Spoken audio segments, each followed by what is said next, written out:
So I showed you how to program reinforcement height wraps in automatic mode. You can actually do that on the fly as well. So what I did, I'm going to do the exact same wrap cycle I did before, but I turned off reinforcement height. But I'm going to start it and I'm going to do it manually. By manually doing it, I'm going to hit the start button when it gets to this point on the way back down. And as long as I hold it in, it's going to keep the carriage here. So let's start that.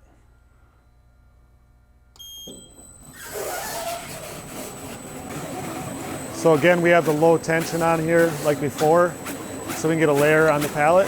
And before, I had reinforcement height wraps set so that it did this portion, but I turned that off, so it's just going to keep going up.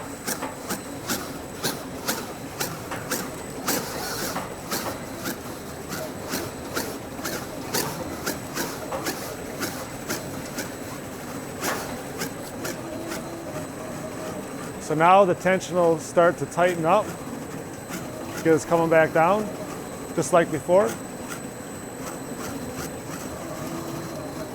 And it's also going a little bit slower on the way back down.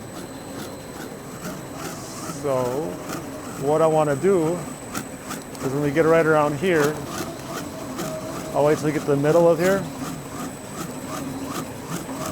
All right, I'm going to hold in the start button. I'm holding the start button right now, so that's pausing this. So now I'm getting a good wrap, and this is the manual way to do reinforcement height. Now if I let go, the carriage is going to keep going down, and it's going to continue the cycle that we were doing.